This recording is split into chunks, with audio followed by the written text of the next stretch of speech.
Greetings and salutations. Welcome to Knife Chats with Tobias. So, it's a novelty knife. The Rough Rider fixed blade, small hunter, something like that. The, what is it? The RR 2174 Bigfoot small hunter. Something like that. Why buy a novelty knife like this? I mean, if you're not a Bigfoot fan, is there any purpose at all to buying this knife? And my thought is actually yes, because this is a really nice, functional knife. It'll be great in the tackle box. It'd be great for around the camp and everything else. And it's mainly because of the design of the knife. And that's one of the cool things about this knife is it's not only a novelty Bigfoot knife, so if you're a Bigfoot fan, you know, you'll want to buy that knife, but it is also a knife that actually works.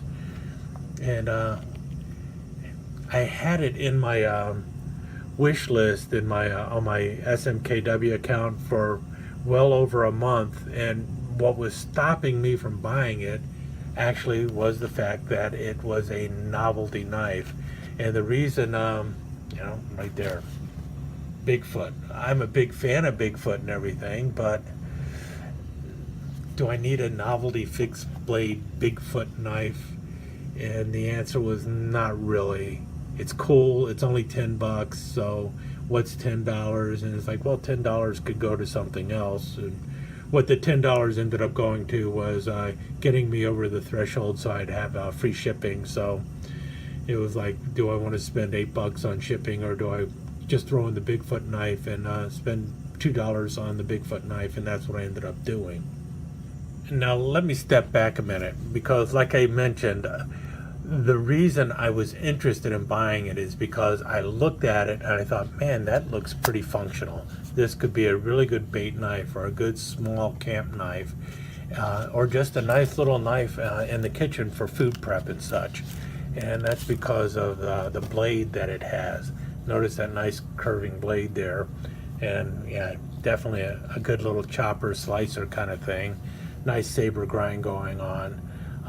And it's a little upswept knife, so you know, you can do some skinning, you can do some chopping, you can do some cutting with it and everything else. So it was just, I looked at it and go, man, somebody actually thought about this knife. It's not just a quick little novelty thing. Somebody actually put some thought into the design of the knife. And it turns out that the people who actually put thought into the design of the knife was none other than Kevin Pipes and Brian Wilhoit at SMKW. Well, Kevin Pipes is kind of the CEO or something like that. He's basically the owner of Smoky Mountain Knife Works. Big fisherman also, so he's an outdoors kind of guy. So he knows a little bit about what's a good knife and what's a bad knife. And then Brian Wilhoit is one of their chief designers and also one of their guys who do all the artwork. From what I understand, Kevin and Brian teamed up to design the knife, and then Brian came up with the Bigfoot graphics on the handle.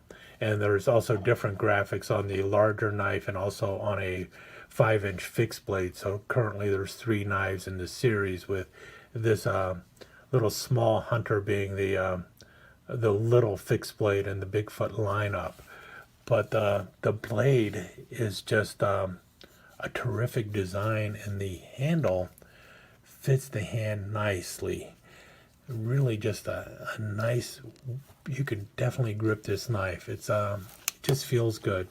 You got the paracord lanyard going on here. Now this is just a slip knot, so it's easy to remove.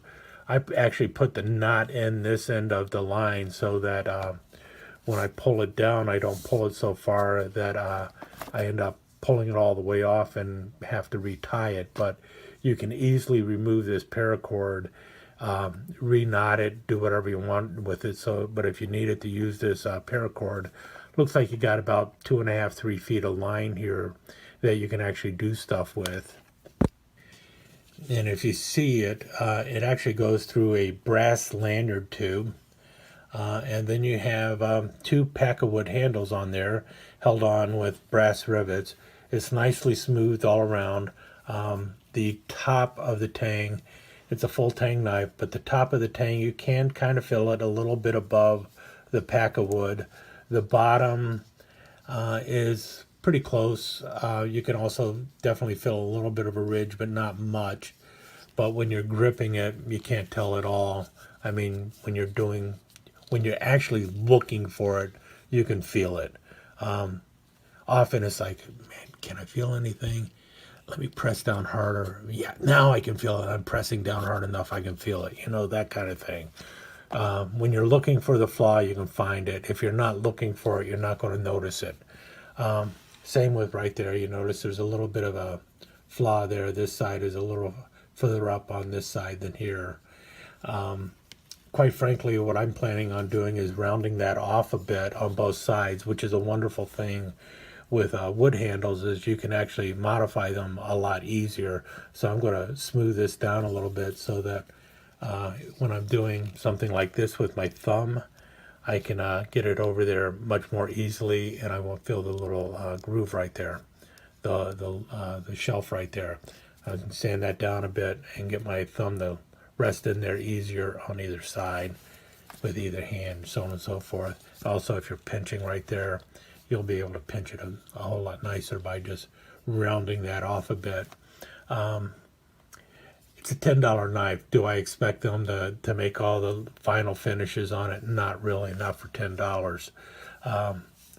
The other thing I noticed once I got it, and I don't know if this is intentional or not, but this is like a thick pad stamping on here. So the black portion, where it's like the mud puddle that Bigfoot has stepped in, it's actually slightly raised. Same with the Bigfoot logo in the middle there. That is actually raised a little bit. Notice how it looks like it's been burned in there. That's really cool looking. But it is all slightly raised. So in theory, if you wanted to remove that, all you need to do is get a piece of sandpaper, sand it down, and then polish it off, and you would have just nice blonde wood handles with no Bigfoot logo. So if that was something that was bothering you, you could have this knife without the Bigfoot logo. And yes, the logo is on the outside with the sheath. Not crazy about the nylon sheath, but you know, that's what you get with a $10 knife, a nylon sheath. It's well made, well constructed. I do like the way the snap comes down. They do a much better job with their snaps than other companies. You've got the added little metal tab there, which helps you grab it and flick it open. But what I have noticed is the blade is cutting across it, so you are going to be cutting into that if you're not careful. You got a decent enough loop on the back here too, so you can fit it through a belt. But typically, with knives this size, I mean, it's not a big knife.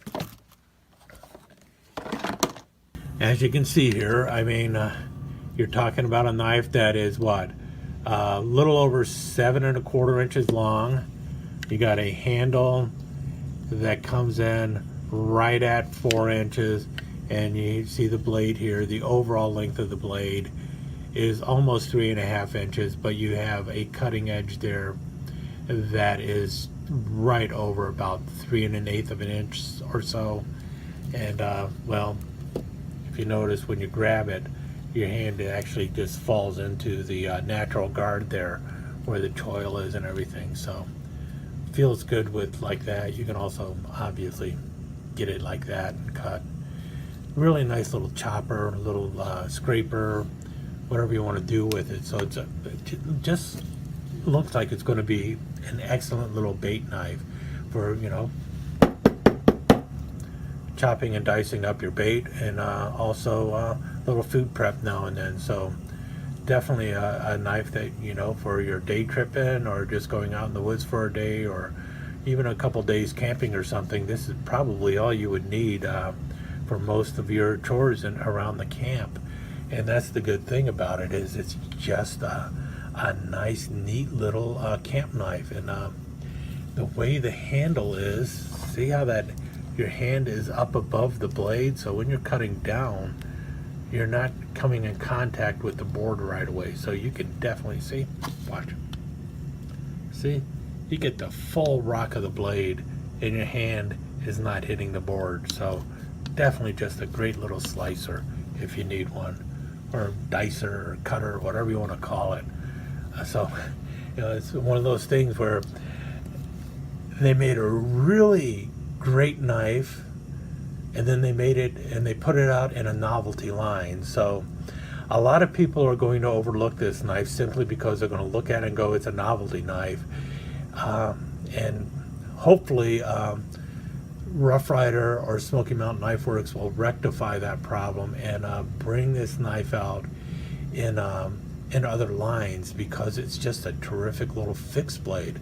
They really put some thought into the design of the knife, and then they released it in the Bigfoot lineup, and maybe they need to rethink that part and put this somewhere else, because it's just a really good knife. But if they don't, in the meantime, if you want a really good knife and you don't want it to say Bigfoot on it, get yourself a piece of sandpaper and just sand that all off. I'm going to keep this one the way it is, but I might be picking up a second one and sanding it down. Just a really nice knife. Yeah, it is your typical Rough Rider 440A stainless steel, but that's really all you need in a bait knife or a camp knife. Matter of fact, a lot of bait knives are just 420 steel. Easy to sharpen, and all you're doing is cutting bait with it. It's not like you're cutting through, you're doing major, you're not trying to do forest work, you're not trying to cut down trees. It's like a nice little kitchen chopper or a nice little bait knife. I don't know what else to say. Really happy with it. Glad I did finally break down and pick up this little novelty knife. Now to think about getting a second one and making it a non-novelty knife. One other thought. If Rough Rider wants to extend their Rough Rider Reserve lineup, this might be an ideal knife to start with in the Rough Rider Reserves. The only thing I would do different is maybe make it a full flat grind in your D2 tool steel. Stag or micarta handles would be really cool. And then if you made micarta handles, make them so you could remove them. If you were to make them with, matter of fact, that would be just a great thing to do.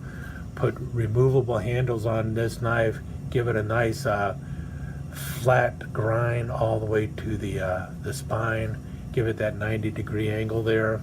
You would have a terrific little camp knife in the Rough Rider Reserve lineup. Maybe give it a leather sheath, or maybe micarta, I don't know, depending on if you want to go modern, if you want to go old school.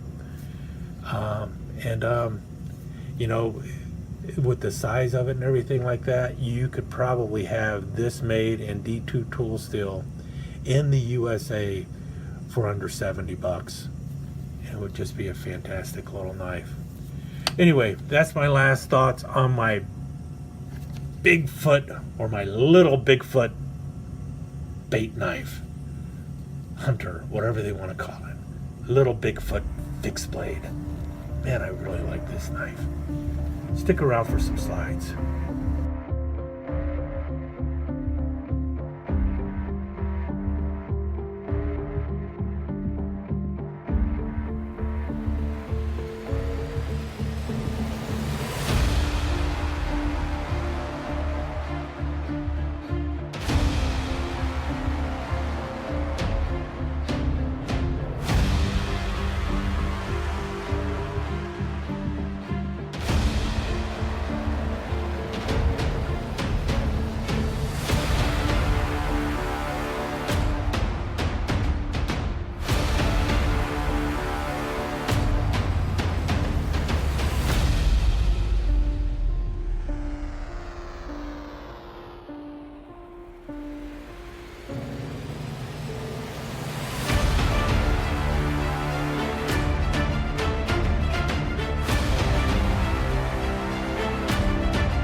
take just a second to thank you once again for dropping by and spending a few minutes here at Knife Chats with the Bias.